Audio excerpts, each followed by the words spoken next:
Todos nós temos ouvido falar bastante sobre muitas teorias da conspiração. Aliás, o nosso tempo é um tempo de teorias de conspiração. A das mais recentes que nós temos aí é exatamente essa de que a China, ela criou o vírus, criou a pandemia do coronavírus porque ela quer dominar o mundo, para dominar o mundo. Então, vamos com calma, vamos agora manter um pouco de razão nisso aqui, vamos examinar isso para ver se faz algum sentido. Notem o seguinte, não é? É muito importante que a gente passe por esse tempo com lucidez, examinando as coisas e tentando tirar aí alguma razão das experiências que a gente vem vivendo. Por exemplo, a gente tem ouvido falar bastante agora, né, sobre a hidroxicloroquina, né, que é esse medicamento, né, que está sendo usado agora. Impressionante, porque até mesmo um medicamento pode se tornar alvo de um debate ideológico, né? Enfim, uma coisa que é puramente científica, né? E se torna muitas vezes alvo de disputa política ou qualquer coisa assim. Então, primeiro para deixar muito claro, né? Por tudo que temos ouvido, esse é um medicamento que ainda está em testes, então é uma situação muito atípica para a ciência, porque a ciência, antes de empregar um medicamento num ser humano, faz diversos testes, né, comprova resultados. Então, o método científico está sendo atropelado de certa forma, mas com responsabilidade, ao meu ver, porque o que tem sido feito atualmente é uma liberação para que médicos autorizem o uso desse medicamento em situações específicas, né? Então, eu entendo que o médico vai fazer uma análise criteriosa, muitas vezes, infelizmente, entre uma pessoa que está liberando a morte, sem possibilidade de um tratamento, porque não existe ainda um tratamento comprovado. Então, o que pode ser pior do que aquela situação? Então, muitas vezes os médicos vão explicar essa situação para a família, para o paciente, e vão dizer, olha, vamos usar esse medicamento, porque ele pode realmente dar certo, e você percebe que nós estamos fazendo os testes enquanto a roda está girando, né? Então, estou dizendo isso tudo por quê? Porque no meio de todo esse debate político e ideológico, a gente tem que ter a cabeça no lugar e entender o seguinte, né, que a gente ainda tem as recomendações dos órgãos de saúde para o isolamento social, e é isso que nós devemos continuar fazendo até que exista uma orientação científica e médica no sentido contrário. Então, é impressionante para mim como que tudo vira alvo de disputas ideológicas e teorias da conspiração, né? Quer ver uma coisa que me deixa impressionado nos nossos dias? Por exemplo, a questão do movimento anti-vacina.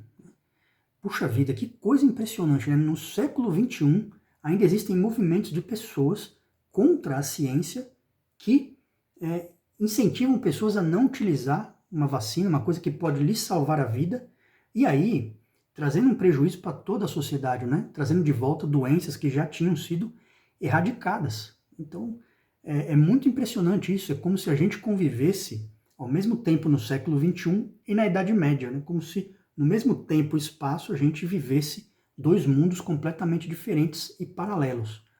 Basta falar sobre a teoria da Terra plana. Bom, a gente vive num tempo de tal negação dos fatos e das coisas que a gente discute o formato da Terra. Depois de a gente já ter mandado pessoas para o espaço, né? Ter sondas por todo lado, enfim, a ciência já consegue dar respostas para coisas como essas, e aí, vira e mexe, a gente tem um retrocesso. Então, eu estou fazendo essa introdução aqui para dizer o seguinte, né, que muitas vezes a teoria da conspiração é um retrocesso no nosso pensamento, né? É um retrocesso contra a ciência, mas em tudo aquilo que se fala, nós devemos sempre olhar com um olhar crítico e ver se existe alguma coisa que a gente pode tirar de razão. Então, por exemplo, nesse caso aí, a China, ela criou esse vírus, essa pandemia, porque quer dominar o mundo? Bom, essa resposta podia ser dividida em duas, né? A primeira parte, a resposta, a China criou o vírus? A resposta é não, né? Muito provavelmente não, porque nós não temos nenhum indício científico disso. Agora, a China quer conquistar o mundo? Com certeza. Isso sim, né? Sabemos disso. Então, vamos dividir dessas duas formas isso daqui, né? Então, primeiramente, né? O que nós sabemos sobre a origem desse vírus? Existe um escritor americano, o nome dele é David Quammen, ele escreveu um livro que se chama Animal Infections in the Next Human Pandemic, que é um livro em que ele trata do conceito do spillover, que é exatamente o conceito do transbordamento. O que é isso daí? É quando um vírus, por exemplo, um agente que gera uma certa doença, ele se adapta e sai de um hospedeiro para um outro hospedeiro, geralmente escalando a escada, né, da cadeia alimentar. Então, aparentemente foi isso que aconteceu com a Covid-19. Né? O agente infeccioso transmissor dessa doença muito provavelmente estava em animais. E aí, de uma forma natural, vamos dizer assim, natural, invadiu, né, ou migrou para os seres humanos. Normalmente isso acontece por problemas de invasão do habitat natural desses animais. Né? Agora, foi a China que criou o vírus, assim, no sentido proposital, de laboratório? Não, né? Não temos nenhum indício para falar uma coisa como essa. Agora, qual é o lado real dessa história que cria uma certa teoria da conspiração? O lado real é que sim, a China deseja dominar o mundo e também que o vírus nasceu ali, né? Objetivamente falando, nasceu ali. E muito tem a ver, provavelmente, com os mercados molhados da China. Né? A gente sabe, não é só na China que isso acontece, mas o vírus nasceu ali e na China tem aqueles mercados com animais exóticos, vamos dizer assim, expostos, né, para consumo e tudo mais. Então, assim, se isso for comprovado, né, que a origem é isso, é uma interação equivocada do ser humano com os animais, então é um problema sanitário. E se isso for verdadeiro, então eu entendo que as nações do mundo precisam sentar-se com a China num certo momento para tratar esse assunto de forma séria, né? Porque não se pode espalhar uma pandemia pelo mundo por um problema sanitário, causando problemas graves de saúde e problemas graves econômicos também. Então isso é uma coisa muito séria. Né?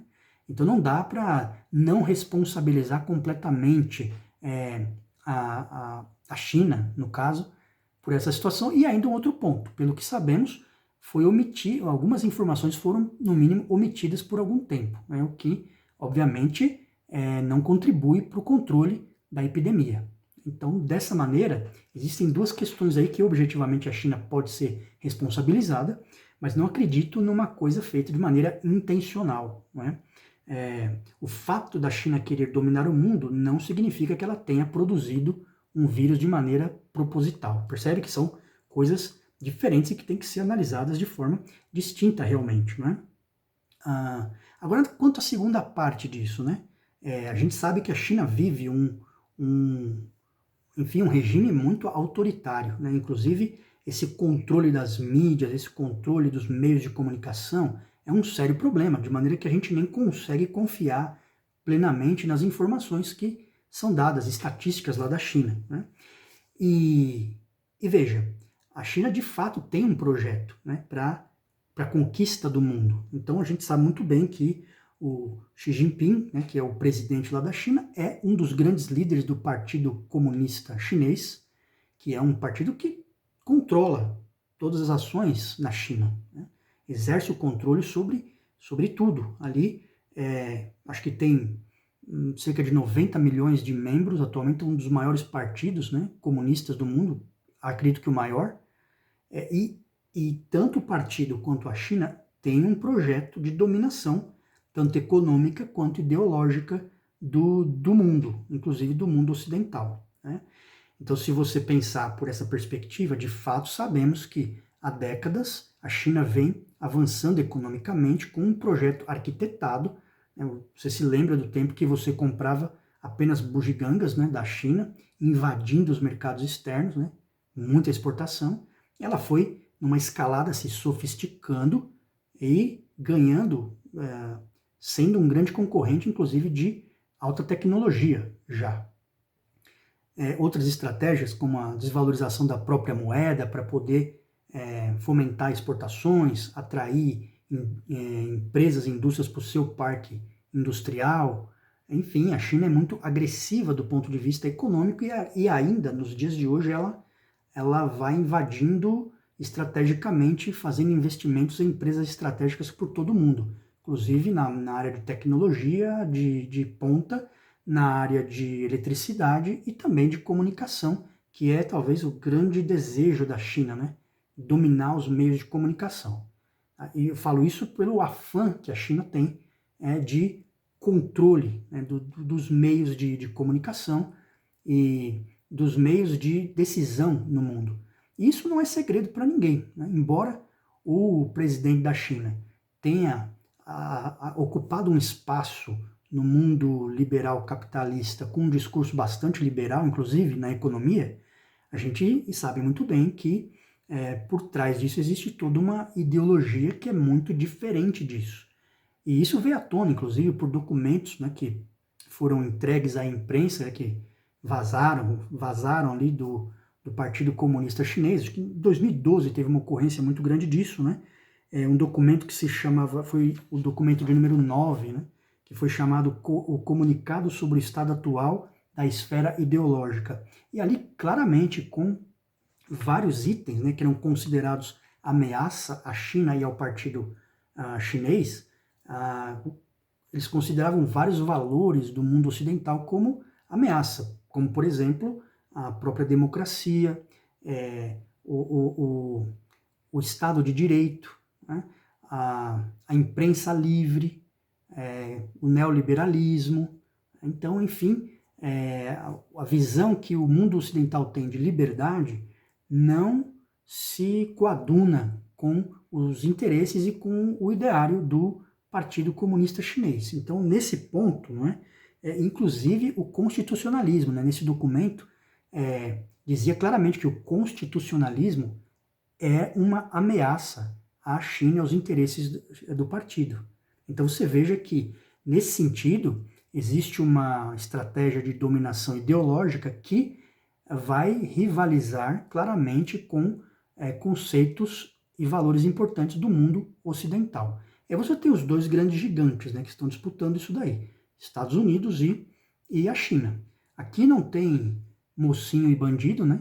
Ambos são projetos talvez aí de imperialismo, mas eu entendo que não é indiferente para o mundo quem vence essa disputa nesse momento. Embora eu não aprove dominações imperialistas, como eu falei, nós não estamos aqui no Star Wars, então não tem só o lado negro da força, o lado bom, né, o vice-versa, não tem isso.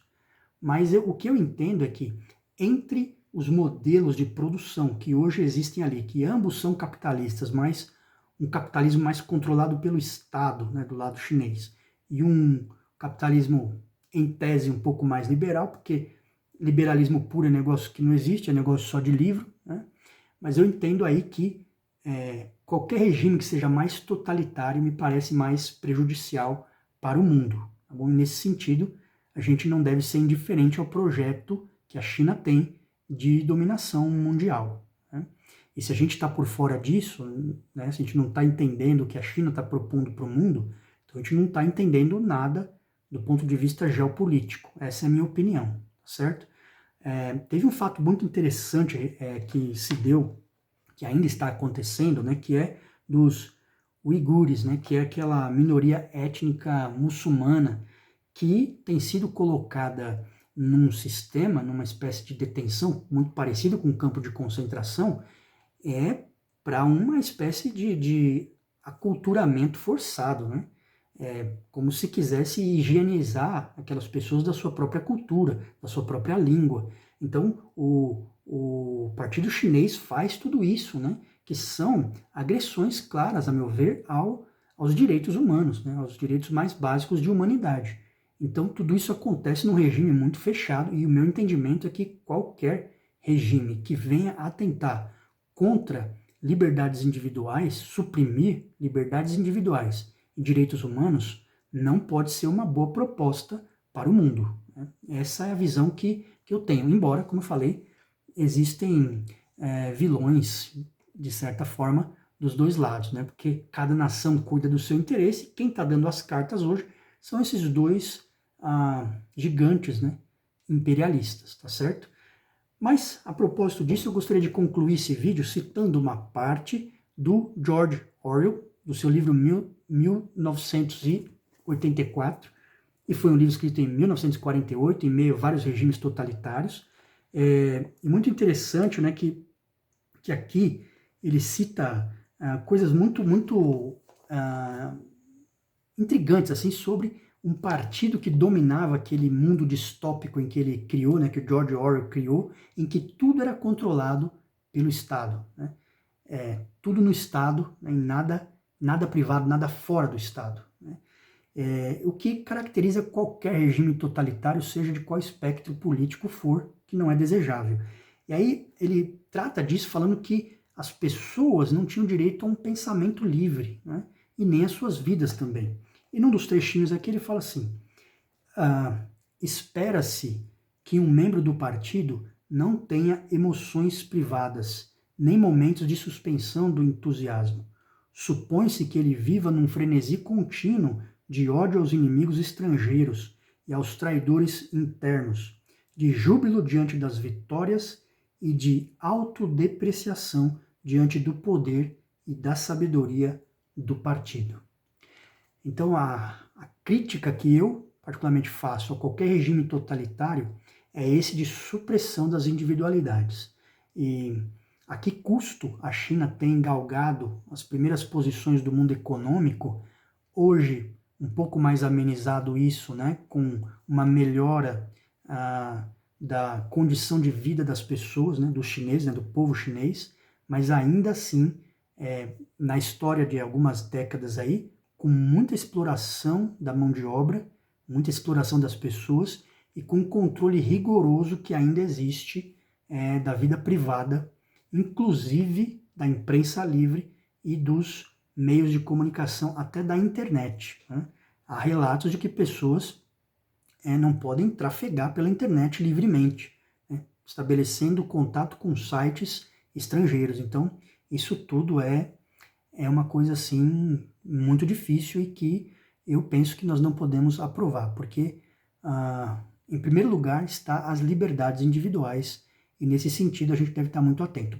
Bom, mas dito tudo isso, você percebe então que as teorias da conspiração não fazem sentido, a meu ver, pelo menos nós não temos nenhum indício para falar sobre isso, mas sobre o projeto de dominação da China e do seu partido, isso sim é uma realidade e não tem nada de teoria da conspiração nisso daí, tá bom?